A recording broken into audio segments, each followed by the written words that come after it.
What's up? How's it going? How we doing? I just got a haircut, so now I'm not wearing my IJ hat because my hair looks somewhat reasonable and not terrible. Okay, so this is in reference to a recent class video that Dave and Shannon put out. And I'm going to be honest, I was 50-50 on it. I was 50-50. So I wanted to talk about it, not only just to discuss it, because I think it's an interesting topic to discuss, but it seems to be something that they are going to be talking about in the future more. So I wanted to get my thoughts down now, and then in the future, they're going to talk about it more, do whatever. And then we'll be able to revisit this, and I can revisit this, because I do think that this is a really, really important component of just life and growth. So the basic premise of their video should be pretty obvious, which is try to build character instead of status. And this is the part of the video that I didn't like, because the whole time I was watching it, I talked about this in the Facebook group and whatever. I was like, yes, we solved this. I know for a fact that both of you were alive in 1995. We all solved this in 1995. Janeane Garofalo solved this. The existence of Janeane Garofalo solved this. The existence of Clerks and Pearl Jam and Reality Bites and Rage Against the Machine, like, we solved it. We had the yuppie culture of the 80s. And then, there was the P&L crisis, I think it was called, right, in the late 80s. And then everything blew up, and everything that Gen X was promised fell apart. And then Gen X was like, oh, right, extroverted bullshit is bullshit. Fuck you, I won't do what you tell me. And then, we're just smoking weed, watching Reality Bites and Clerks in, our parents' basement. I was not, because I was not quite old enough to do that. But, we solved it.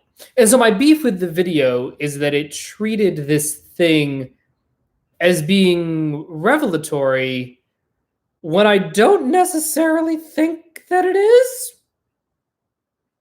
I don't think so. So that was my beef with it. And also, I think that there's a strong case to be made that a lot of the media nowadays, particularly in the last 2 to 3 years, and really just from 2016 on, I think that as a culture overall, we became, certainly here in America, I feel like we've become extraordinarily attuned to the pitfalls of status and the pitfalls of chasing the next shiny thing and Instagram addiction. And again, this is not just in the wellness space. Obviously, the wellness space is turbo all about it. But I have multiple friends who I share memes with, and all the fucking memes out now are all about good job, you made your bed today, and giving these validation cookies for self-care in a meaningful way. Not to say that going to the spa is bad self-care, but it cannot be the only form of self-care, right? That has to go hand in hand with getting out of bed and making an effort to be on time, and all these things that they're talking about in this video that you don't give validation cookies for.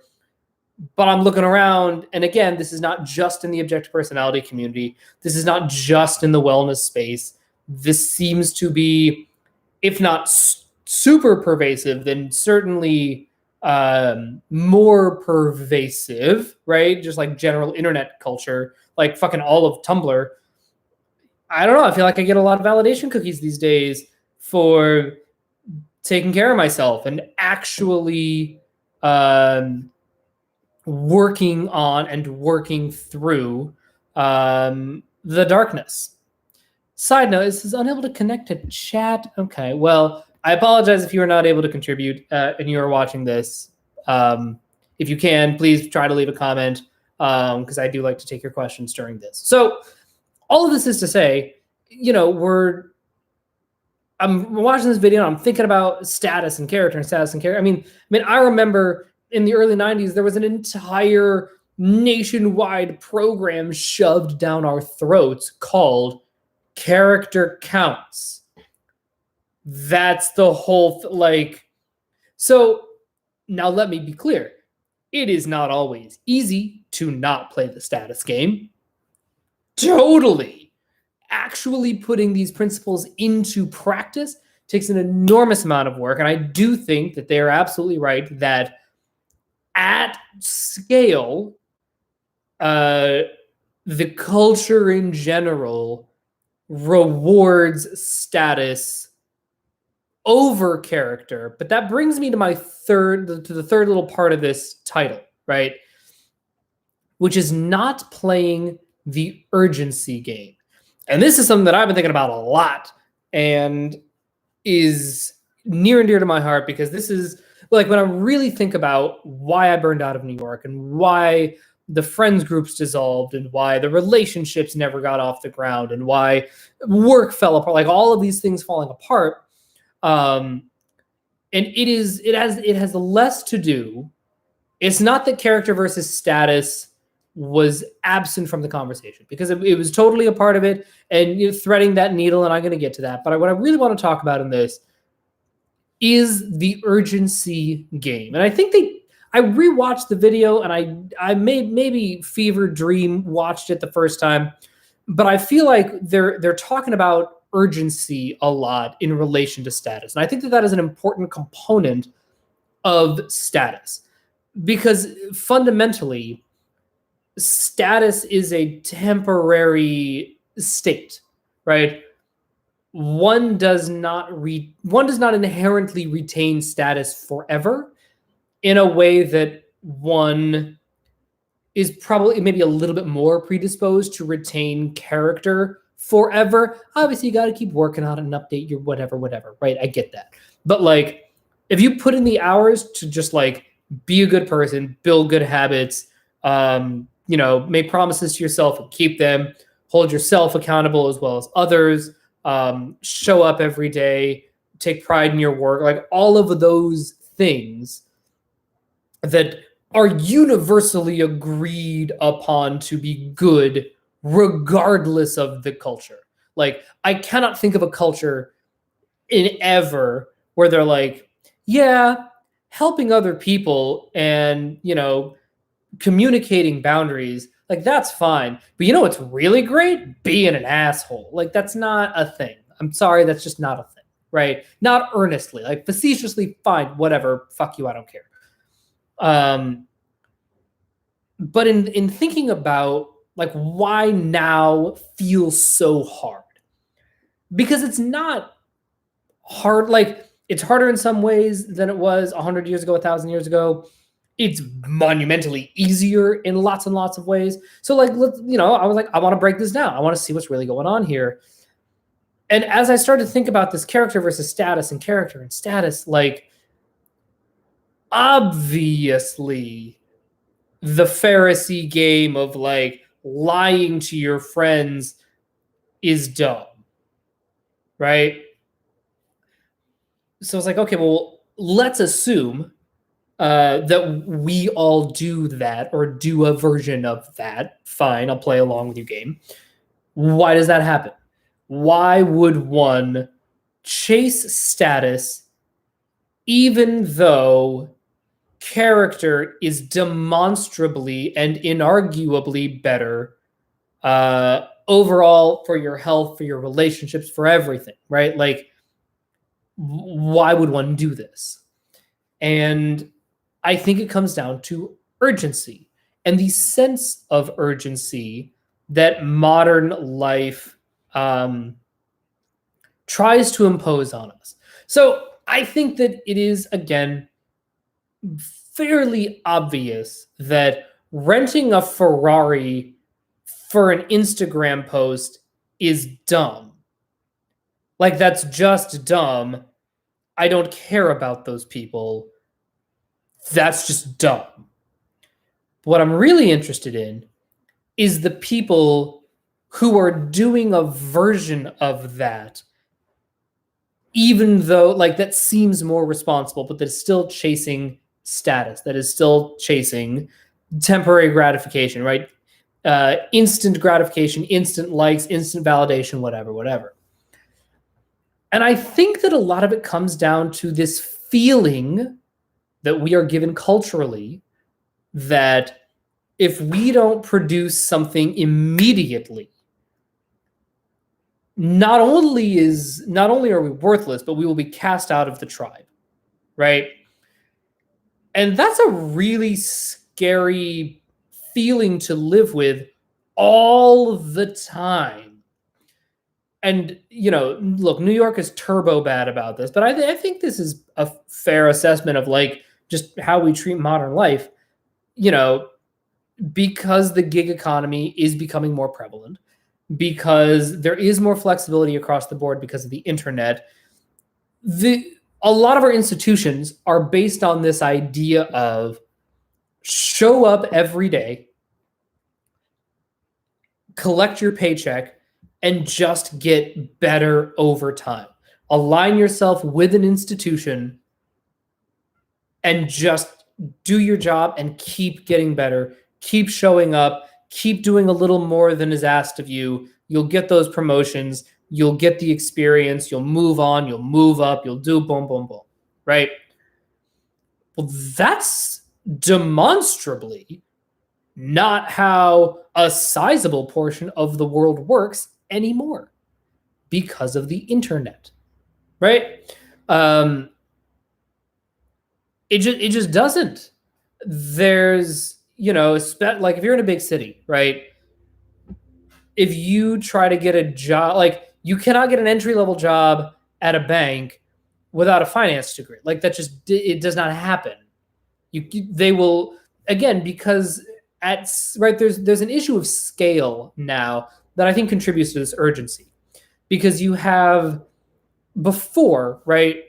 If I'm applying to a job, right, when I was in New York City, right, I was unemployed for a bit, and I was applying for recruiting jobs, right, to be a recruiter, trying to make a fuck ton of money before I leave New York, because I knew I was leaving New York. Let me just see what I can do for the next couple of months. Maybe I'll make a ton of money and not stay in Manhattan, but at least float myself for even longer than I was already planning on it. Great, fine. I discovered really, really quickly that there are just like, whereas before, right, even like 2009, right, that's when I started my my New York job search in earnest. I literally walked into the tutoring office of my tutoring company. I was like, hey, I would like to be a tutor here. Here is my application that I printed out, right? And they're like, oh, great. Let me show you around the place. Because people were not in quite as turbo of a hurry at the time. With the internet, with these enormous technological advances, things have just happened. Like, because things have the potential to happen fast, it's so much like, okay, great. You have an audition this afternoon. When can you be here at 2:30? And you'll get the call at like 12, and you're like, that's okay. I do not have access to the sides. I have not seen any of this. And you want me to just magically appear there in an hour and a half, two and a half hours with no notice. And if I don't, then I'm never going to get called in by that casting director ever again. I'm like, hang on a second, pause, time out. This can't be right. It just can't, that cannot be how the world works. It's not how we're meant to work at all. There's an enormous difference between, hey, I'm working this one job, but I have this opportunity with this other job that I have to pounce on future jobs as well. Because here's what I could get behind. Kind of. Not really, but I gotta get it. The idea of like, look, opportunities come up and you gotta jump on them when they happen. Like, you gotta be on point all the time and ready to go right now. I'm fine with that, right? Because that's a thing you can work on. You're like, all right, if I work on my character, I'm slowly going to be able to just like show up and be authentic and fucking crush it with no effort. Great. So, short time frame situation, you got to jump on it. And if you don't, people are going to hold it against you for an arbitrary amount of time, right? That's where I go, hang on, no, I'm off it. I'm off it. And there is this, I think that the idea of the urgency game and the status game, I think that they do sort of go hand in hand in some ways, right? So one ostensibly would post a Ferrari selfie or a thirst trap pic for no reason, right? For that instant gratification. I get it. I've certainly done it. Where it's like, I need a quick hit of tribe dopamine. Let me post this arm selfie. And then my friends will be like, oh my God, you're so pretty. Whatever bullshit, right? Fine. I've done it. We've all done it. And I think that impulse, I think it comes from this feeling of, if I don't get this hit of dopamine right now, I will miss my window forever. And that's the mindset that I'm trying to break out of. And I now am sort of started to see why Los Angeles is such a healthier place for me, is because there just is that little bit more flexibility where I can play the character building game, and that the urgency game is not, I can play it if I want to. I can play it if it serves me to do so, but it is not the only game that exists. I'll give you a concrete example. So I'm in an improv class. It starts next week, next Tuesday. It starts. There were 9 of us in the first class, and I think at least 5 of us, I want to say at least 5 of us, are going to be taking the next class all together. We're really excited. It's going to be great continuity. We all get along really well. We work well together. We've been in class together, so we can really get into doing the work right away without having to be getting to know you game kind of thing, right? And also we're a really gregarious group, and so anybody who's new will be like, here, come sit with us. This is the cool kids table, right? It's going to be really exciting. Well, there are a couple of people who intend to take the class, who are going to take the class, who have not signed up yet. Today's a Thursday. Next class is Tuesday. And I think about New York mindset. The class would have filled up already. You just missed it. There is no class for you. You missed the class. You don't get to be in the class because you didn't have that urgency. Or in fact, even worse, so they released it's 7 weeks of class and then a week break for reset admin purposes. People can think about whether they want to continue or not, whatever, right? So they release the classes and they open up the classes for signups, I think during week 6. So you have all of week 6 to sign up, all of week 7 to sign up, and also you have a 3-week window to sign up for the next term, which I think is super fair. But I think about being in New York, and again, that urgency mindset, where it would be all right, classes are released. I have to sign up right now on the first day, and I have to know exactly what I've planned out. Regardless of what other people are doing, fuck it. This is what I need to do right now. I don't get to talk to anybody because if I don't smash that button today, it will fill up without me. I mean, I remember people for the 101 classes. God, I mean, I knew people who would they would post signups would go live at noon on Monday for the next term, and I knew people who would be sitting at their computer at 11:58 hitting refresh so that they could sign up because it would sell out in 5 minutes. I'm like, guys, we cannot live like this. It cannot be that critical. It just can't be. It can't be. And so I think that to sort of wrap this up, I want to keep this a little on the shorter side.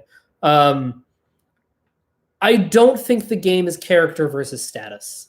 I don't.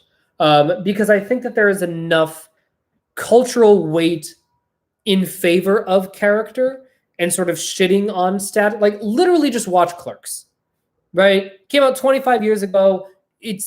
We had this conversation. We don't need to wonder if we should play the status game or not. Or even, like, they even say it, like the Pharisee game. It's in the Bible. Guys, we know not to do this. We don't need to explore that. But what I do want to explore is character versus urgency. And I think that if you start to frame it like that, now you can really play the character game and go, okay, I'm not robbing from status when I try to build my character. Because as we have seen, fucking Tom Hanks, tons of character, tons of status, killing the game. Boom, right? We can see that those two really can coexist. What I think is a lot harder to coexist is character and urgency. Because character necessarily takes time. It requires trial and error, and it requires an environment that isn't so goddamn fragile that if you're at your job and you fuck something up, if there's no one to help you clean it up or to correct your problem, you're never going to grow, right? So it's the saying, dare to fail. Well, if you're not in an environment where failure is an option, now all of a sudden what that will do to you almost certainly is it will make you not want to try to grow. Another good example, right? So Tuesday, it was lower body day with my trainer. I've been making really good progress with my squats and my deadlifts. And we're like, all right, you know what? We're doing singles. 1 rep max just to see where things are at. And I got to 275 with my squats. I did 2 of them.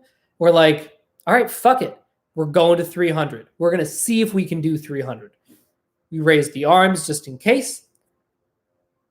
I get it on my back. I start to go down and I'm like, nope. And I just fall. It lands on the rods. And I did not make the 300. Totally fine. We're good. Why? Because the guardrails were there to stop me from ripping my body in half. Because, now we're getting up to 1.7 times my body weight. And you're like, oh, Jesus. Okay. Right. So that, and it was a great learning experience. I was like, you know what? I'm glad we tried it. I feel great about the 275 that I did with the 2. I don't feel bad about not getting to 300. Cool. We'll test again in a month and a half. And that's when we'll really try to go for 300. Keep building the strength, keep building the stamina, keep building the discipline, work on taking more rest, like the whole thing. It's all good. And that's the kind of environment that you need to build character. Because crucially, what was not part of the equation was, all right, you really, given your body weight, you really should be at 300. And if you don't get 300 right now, then you're not going to be able to keep coming to the gym. I'm sorry, but there are other people who are more qualified than you. And we really need everybody in this gym to be, being able to squat and deadlift at least 1.7 times their body weight. And really, we'd like to, right? No, that's preposterous. Literally no gym, not even the douchiest, bougiest gym would ever say that, because that's insane, right? It just wouldn't fucking happen. But I think that it's very easy to get caught in this feeling of everything is urgent, everything has to be accomplished now and to perfection. And if it doesn't, then everything will go to shit. So here's what I will say to that, to sort of wrap this up and like actionable, practical, whatever, what to take from this video. I do not wholly agree with how Dave and Shannon live their lives. I do not think that it is necessary or important or even good, to put it broadly, to be hyper efficient about every area of your life. I just disagree with that. However, I think that it is important to be able to identify what is important. For instance, waking your kids up and making sure they are fed and get to school on time, that is important. That is urgent. That has to happen 90% of the time, right? It's not literally life and death, but like, fine. I am very okay with, yes, it is imperative that I make my kids food to go to school with and that they go to school on time. Like, great. Love it. And that necessarily means accepting that if that's your priority, by definition, things like doing the dishes drop down on the priority list. That is fine. It's really, really fine, because organically, you will get faster and more efficient and more practiced at all of these things that you're trying to accomplish. And so you will be able to find ways to make doing the dishes more efficient, to do meal prep more efficient, right? So like for me, the big thing with meal prep is like, I am perfectly capable. Like today, I just cooked a bunch of ground beef to have, right? Threw some peppers in there, had some Brussels sprouts from last night. It was great. It's like right now I have this big bowl of like protein and vegetables that I can just have, right, on hand. But the reason why I was able to accomplish that is that I now have the discipline, the focus, the practice of, right, I'm cooking now. I'm just going to focus on cooking and not worry about listening to a podcast. I'll have some music on in the background, but like I'm not trying to watch TV at the same time. I'm not trying to engage my friends in conversation. I'm not thinking about, like, I'm just cook, like I'm present, I'm in the moment, and that's a muscle that I needed to practice and build. And now that I'm there, cooking food is more efficient, and I was able to cook the food and make this little video for you guys, right? So all this is to say, I hope that we at this point can take for granted that status is not the thing to chase. We have millennia worth of evidence that says that that's not the thing to do, and we know that, so let's just move on and not worry about it. But if you play the character urgency game, now you're really robbing from something meaningful, and now you can feel like whenever you have the feeling of urgency or the thought of like, oh my God, this has to be done now, right? That anxious, frantic, whatever. Ask yourself, am I building character by doing this, right? By feeling this franticness, right? Maybe yes. If it's something that's really important to you, like, no, I have to go to this audition right now because I need to train my brain to prioritize going to auditions. Or I need to train my brain to prioritize waking up at 6 o'clock every day, or making lunch for my kids so that they're fed every day, or spending time with my spouse every day, like whatever it is. Fine, great. You're like, you can let those two spaces coexist. But I'm going to challenge you to see them as being necessary opposites. And to go, all right, if I feel this urgency, like I have to do the dishes right fucking now, like think about that in terms of like, am I building character by feeling this way? Like, I'm like, where am I, like, how can I build character with the dish doing process? How can I build character by taking my time, by making something ceremonial, by practicing a ritual, by bringing an element of meditation into the work that I'm doing, whatever it may be. Right now, you're robbing from the urgency game, and now you will almost invariably, not in every instance, but if your focus is on building character and robbing from urgency, now you're going to start to make gains. All right. That's all I got for today. Let me know what you think in the comments below. Be sure to like and subscribe and leave a comment once the chat gets enabled again. You should be able to leave comments. And I will talk to you guys later. Have a lovely, lovely Thursday. Goodbye.